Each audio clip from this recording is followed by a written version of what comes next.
All right. What is going on, ladies and gentlemen? Welcome back to the one and only Wrestling Otaku channel. Of course, your personification of excellence on YouTube and YWC. We're the best reviews wrestling and your three-time YWC channel of the year. And I'm back here. It is officially Monday, April 28th of 2025. So I hope you all had a good weekend and all that. Mine was decent enough. You know, I had the last couple days off to yesterday and today, so pretty much chilling out here. It's kind of why I haven't, so apologies again for not doing or uploading a video in the last few days.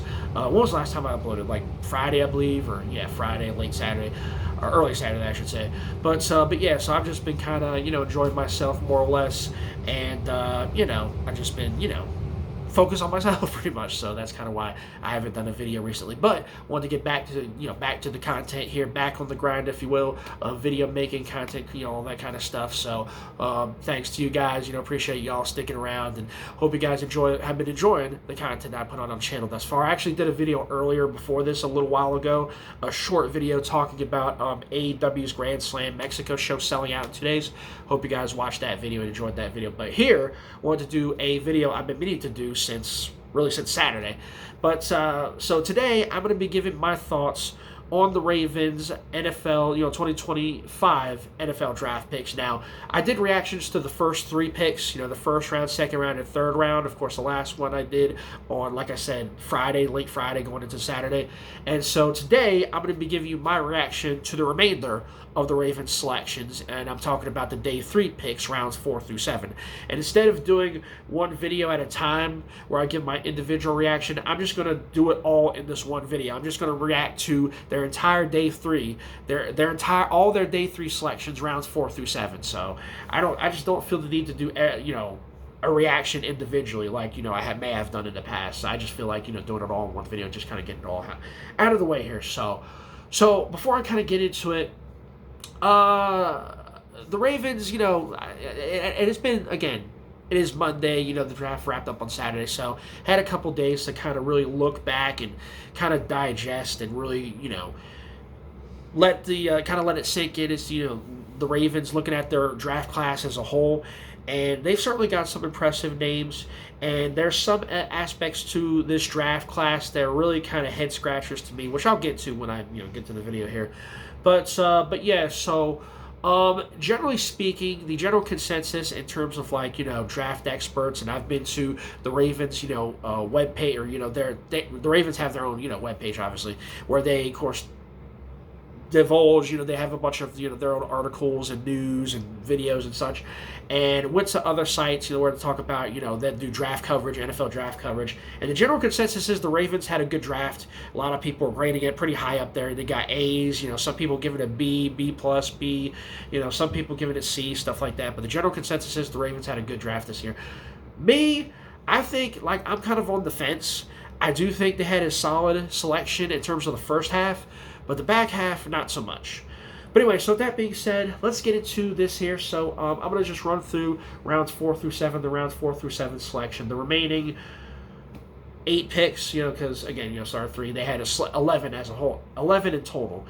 But yeah, so let me just go through the list here, and I'll just give a brief, kind of thought of what I think. I'll just briefly, describe what I think of it, or briefly, explain what I think of it rather. So for the Ravens' 4th round selection, with the 129th overall pick in the 2025 NFL Draft, the Ravens selected Teddy Buchanan, inside linebacker out of California, with their first 4th round selection. They actually ended up with only one because they traded back, which makes no sense to me, but I'll get into that in a minute.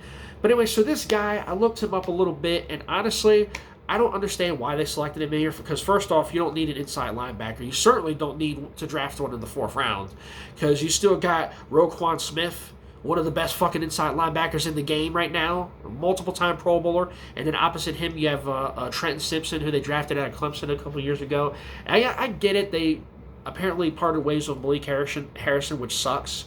I guess he left in free agency. I think he's got signed by the Steelers. Go figure. Jesus Christ. Seems like every time the Ravens have a fucking guy who leaves in free agency on defense, the fucking Steelers take him. Doesn't it seem like that's the case? But yeah. But anyway, so I guess they needed to restock on inside linebackers, but they did not need to waste a 4th round selection on inside linebacker. And looking at this guy, he seems to me like more of a value player, like a kind of a how can I put this? He just seems like another kind of one of those gimmicky special teams players. Like he's somebody who you could have gotten way later in the draft. And when I look up, some of these names, and I'll get to the rest of the list, and this guy is obviously in the conversation. When you look up these names, and the site that I commonly use is called NFL Draft Buzz, where it has a full list of not just players for not just every single draft, every single position, but multiple drafts for and they do it by year. They have 2025, 2026, 2027, and they go it listed like that, and they I have each player that is scouted, or they got a scouting report and everything, and they got their stats, and they got their they got a little synopsis of how the player is, or what their strengths and weaknesses is, and what they're projected to go as, what they're projected to be drafted at, or where they're projected to be drafted at, or in terms of like round, and in terms of like their overall ability, stuff like that. And this is a guy who, according to his profile on NFL Draft Buzz, he was basically going to go undrafted. The Ravens could have got this guy undrafted, or at the very least in the 7th round. And it's like, why this team went out and reached for a position that you don't need. That's at least not right now, and that is inside linebacker. You could get plenty of inside linebackers undrafted or later on in the draft if you wanted, but they wasted a 4th round selection on an inside linebacker, and it makes no sense to me. And on a guy who to me looks undersized, doesn't tackle very well, and is likely going to be a special teams guy. He's not going to see the field very much. He's not going to be on the field. He's not going to make an impact on the field. Okay, it's going to be Roquan Smith, and it's going to be Trent Simpson and whoever else they decide to have. So I don't understand this pick. That's just me. I don't understand wasting a 4th round pick on somebody you could have gotten undrafted. That's just me. Moving on. I don't want to spend too much time on one, and I kind of already have. But anyway, so moving on to round 5 with the number 141, with the 141st overall pick in the 2025 NFL Draft. The Ravens selected Carson Vincent, offensive tackle out of Alabama A&M. I've never even heard of that school, so this is kind of like this is really very much of a reach here. I've never even heard of fucking Alabama A&M, so I know Texas A&M. I've never heard of Alabama A&M. But anyway, so this is another kind of pick, another offensive lineman here. He's going to be an offensive tackle, I guess. He's listed as one, so I'm guessing it's going to be like one of the things where they're selecting for depth here. But again, it really doesn't make sense to me to reach for somebody like this when, again, you could have gotten him undrafted. This is another guy you could have gotten undrafted. And I look up, and I realize that different sites say different things. Like, you got a whole lot of different websites out there that cover NFL drafts and stuff like that, and cover draft years and stuff like that, and players and position skill players and stuff like that. And different sites are going to say different things. One site may say one thing, another site may say something else. So obviously there are different ways that sites rank players and stuff like that. I understand that, but guys like this, who you could have gotten way later in the draft, it doesn't make sense to draft him here. Like, it really doesn't. And this to me feels like another reach. Really, the entirety of day 3 feels like a reach in terms of the Ravens selections. But let's continue. So that was their 5th round selection, which, by the way, this is the pick. The Ravens were supposed to have 2 4th round selections, right? With the Ravens' 2nd 4th round selection, they traded back with the Tennessee Titans. The Titans got their 4th round, their 2nd 4th round pick. And they got the Titans' 5th round pick, which is this one here, number 141. And it's like, what was the purpose of that? Like, what did they get? What did they gain out of trading back, like a couple spots or however I forget what their 2nd 4th round pick. I forget what number it was, but they traded back basically from the 4th round to the 5th round, and they took the Titans' 5th round pick here, and it makes absolutely no sense. Like, what did you gain? Like, what did they gain out of doing that? They did that 2 times this draft. And then the second time I'm about to get to, but it makes no sense to me. But anyway, so this was their 5th round selection. So then moving on to the 6th round. So again, they traded back. They traded the 4th round selection to the Titans. They got a 5th round selection. So at this point they had 2. But then with their second 5th round selection, which was later on in the round, they traded back again with, I think, the Jets. And they got the Jets' fucking 6th round selection. So you traded your 4th round pick to the Titans for a 5th round, and then you traded your second 5th round back to the Jets for another 6th round. So they ended up with 5 6th round picks. Again, what sense does this make? What was the purpose of doing that? I don't get it. I don't get what the purpose is of trading back 2 times if you're not going to get something out of it. I have no clue what they're thinking. It's like fucking Eric DaCosta was fucking drunk on this day. Like he didn't, like the team just, it's like they gave up. I even said this on the Ravens Facebook fan page. It's like they gave up on day 3. But anyway, moving on. So with their first, this is round 6 now. Their first 6th-round selection, number 178 overall, the Ravens selected Belai Cone, cornerback out of Western Michigan. Another guy, another hand-me-down value pick you could have gotten later. You could have gotten undrafted. I have no reason why they're drafted this year. I get it; it's the 6th round, but you could have done better. Like there's a whole slew of guys they could have done better at this point. You had a guy who I personally wanted to see them draft at this point, Cameron Williams out of Texas. He made it to the, he didn't get drafted until later on in the 6th round, and so the Ravens passed on him. They passed on Damian Martinez, another guy who I would like to see them draft at running back, because they did need. I do think they need another running back, but they end up drafting another corner here, even though Well, I say another corner. They hadn't drafted a corner up to this point. This was actually the first corner they drafted. They drafted another one later. But anyway, so I don't understand this pick. It's somebody who they could have gotten undrafted, and it makes no sense to me. This is like a fucking Brandon Stevens special here.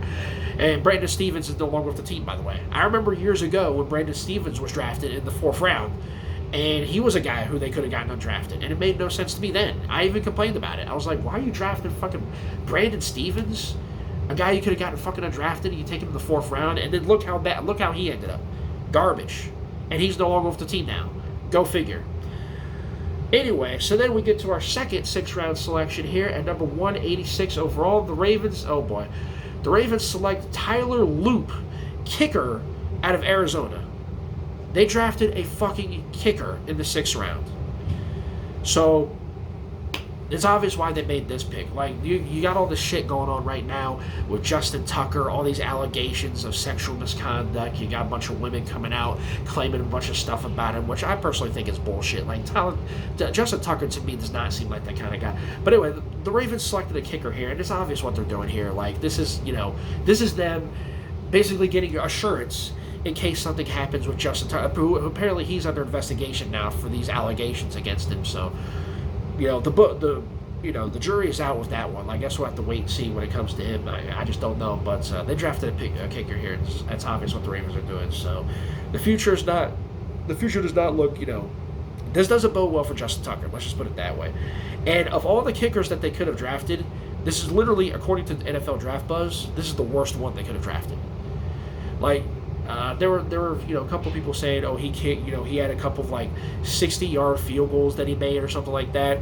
Impressive, but according to NFL Draft Buzz, he was the worst of the kickers that could have been drafted. He was slated to be undrafted again, reaching again for another undrafted player could have gotten undrafted in the 6th round. Makes a whole lot of sense. Moving on. So their third, we're at number 3. Their third 6th-round selection here, number 203 overall. The Ravens selected LaJohntay Wester, wide receiver out of Colorado, another special teams player that they could have gotten undrafted. I do not understand this pick at all. I do not understand why you need to draft a wide receiver. If you were going to draft a wide receiver, you could have gotten fucking Ty Felton out of freaking Maryland. You let him go to the fucking Vikings in the 4th round, which, by the way, the 4th round pick, you traded back in the fucking, you traded your second 4th round pick. You could have got Ty Felton in the 4th round, but you fucking bounced. You fucking traded your 4th round pick to the Titans, and the Vikings ended up picking him with the final pick of the 4th round. Way to go. And then you pick a fucking special teams player, basically. A fucking practice squad player in the 6th round that you could have got undrafted. Way to go, Ravens. Way to go. All right, so then we get our 4th 6th-round selection here at number 210 overall.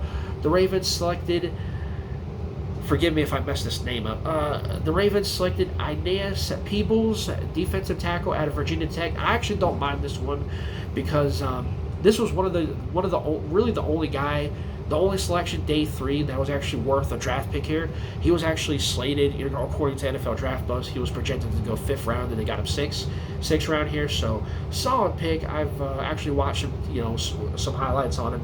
Guy, obviously, his whole profile, his stats and stuff like that. His all the stuff that they kind of divulge when it comes to his the page that that I saw NFL Draft Buzz on the site I use, and he looks like a solid player. Obviously this is for depth purposes because the Ravens, they do need depth at the defensive tackle position, really at the D line, because they did, Michael Pierce, retired this year. So this is obviously I don't want to say a replacement, but it's more of a kind of a backup, or substitute, if you will, for depth purposes. But I don't mind this pick. This is actually this is like the only day 3 pick that I actually like, or that I think will pan out, if you will. At least, if not a backup on the main roster, or on the 53 man roster, then maybe a practice squad guy. We'll see. So then we go with their 5th and final 6th round selection at number 212 overall. The Ravens select another corner here, Robert Longerbeam, cornerback out of Rutgers.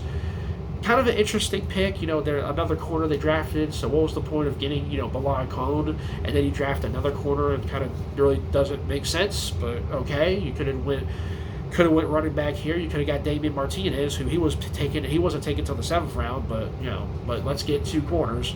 Although that makes perfect sense. That makes, actually it doesn't, but yeah, Robert Longerbeam, he's kind of got a little bit of height on him. He's coming out of Rutgers, and he was all right, but again, I don't really expect him to make that much of an impact.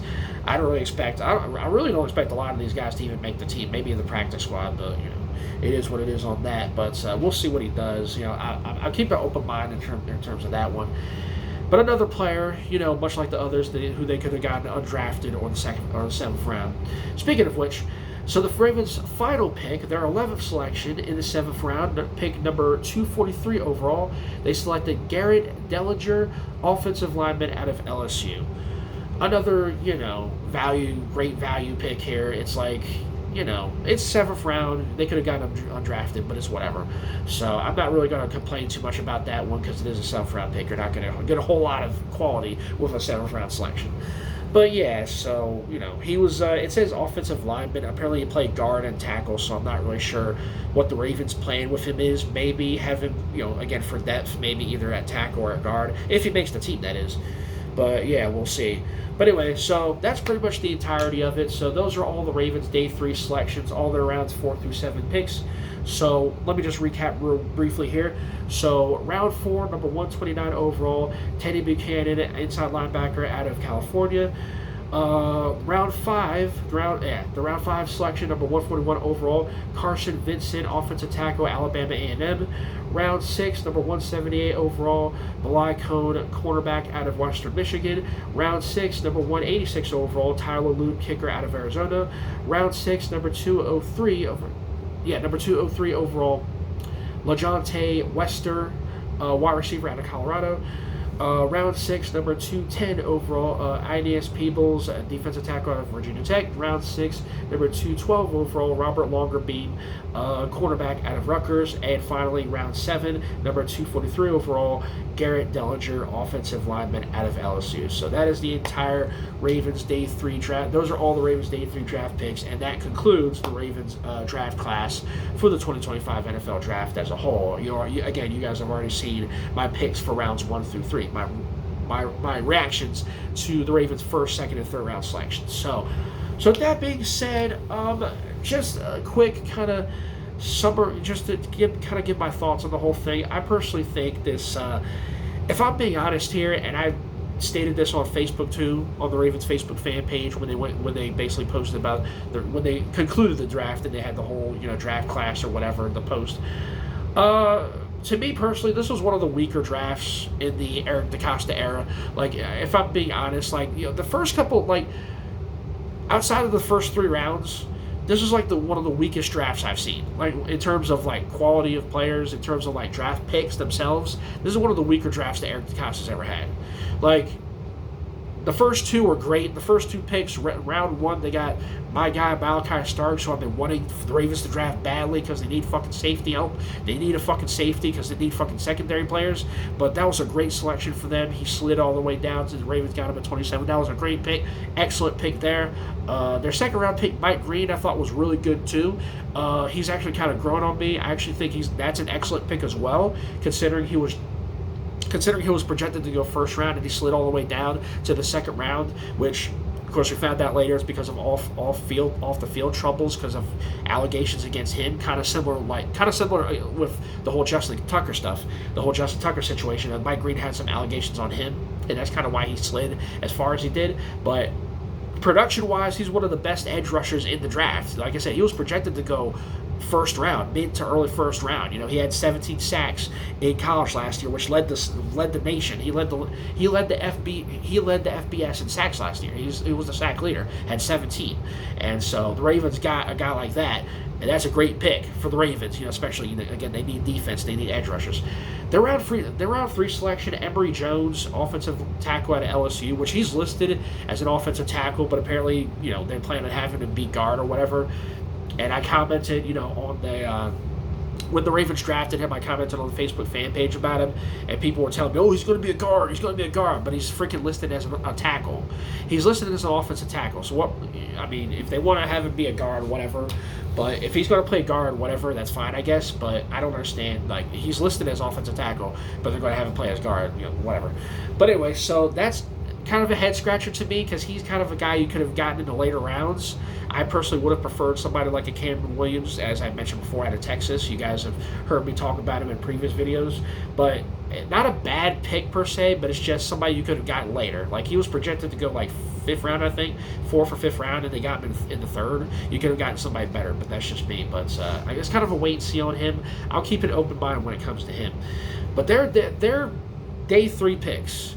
Like, literally the entirety of their day 3 picks, outside of one, that being, the defensive tackle out of Virginia Tech, Aeneas Peoples. Outside of him, every single one of their day 3 picks from rounds 4 through 7 are somebody that they could have gotten in the 7th round or undrafted.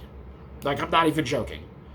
And it's like, the Ravens, that entire day, like, their entire day 3 selection, the entirety of their day 3 selections were all players that they just reached. Like they didn't even, like, they're not even trying to draft somebody good. Like, they're just reaching. I see no purpose of drafting any of these guys besides depth purposes, besides drafting for depth. I just don't understand it. Like, I really don't. I don't understand any of these picks. I understand the logic and the thinking behind it, but you could have got somebody better. They could have done better. Quality-wise, they could have done fucking better. That's just me. That's just my opinion. But yeah, so to me personally, one of the weaker drafts of the Eric DeCosta era, and we'll see how it goes. But based on what we've seen in previous years, generally, only a handful of players that they draft actually end up on the team. Like, usually the first couple of picks end up being starters. Obviously the 1st round, 2nd round, sometimes 3rd, sometimes 4th. Every now and then they'll have a later round pick or even an undrafted, but that's very rare, make the team. But usually they go to either practice squad or they end up not making it. So it is what it is. I guess we'll have to wait and see. But for this draft, really, outside of the first 2 picks, Malachi Starks and Mike Green, I don't see how any of these guys make the team. Like, in terms of starters, I don't see how any of them, like, not even starters, even second, 3rd string. I don't know if I really don't know how any of them make the 53-man roster unless they have a really good training camp or they really show out in preseason. We'll see. Again, we'll see what happens, but I just don't really see it. Outside of Emory Jones, possibly, Aeneas Peoples, possibly. Outside of that, I don't really see any of these guys making the team. Like I said, outside of the first 3 picks, and Aeneas Peoples is a dark horse. I think he will probably get in there through probably as a backup, as a 2nd or 3rd string option at defensive tackle. Outside of that, I just don't really see any of these guys really factoring at all in terms of what the Ravens do going forward. That's just me. By the way, so that's pretty much going to do it for that. So there's my reaction to the Ravens day 3 selections, rounds 4 through 7. The Ravens 4 through 7 selections in the 2025 NFL Draft, and that is going to conclude the Ravens 2025 NFL Draft. So for my money, I thought it was they had some good picks. If it wasn't for the day 3, I personally would have thought this was one of the better Eric DeCosta drafts. But because of those day 3 picks, it ends up being, to me, one of the weaker drafts that Eric DeCosta's ever had. So that's just my opinion. But yeah, we'll see what happens going forward. But anyway, that's just pretty much my thoughts on it. So those are my reactions to the Ravens day 3 selection for the 2025 NFL Draft. Those are all 11 picks of the Ravens draft class, and we'll see what happens going into the rest of this year. So we have the schedule release. I believe it's set for May 14th, which is in a couple weeks. And then after that, of course, you got OTAs, training camp, and then in August you have the preseason. And so, yeah, so yeah, NFL season's right around the corner. Well, a couple months from now. But anyway, that's pretty much all I got to say for that. So thank you for watching this little my reaction video to the Ravens 2025 NFL Draft Day 3 selections. And that's pretty much going to do it for this. So thanks for watching once more. Hope you enjoyed this video. If you did, be sure to hit that like button, leave a comment, give me your thoughts on anything I touched on here, and be sure to subscribe to the channel if you haven't already. Appreciate all the support you get with that being said. That's pretty much going to do it, man. Thank you for watching once again. Until next time, Wrestling Otaku, I'm out for now. See you guys later. Peace.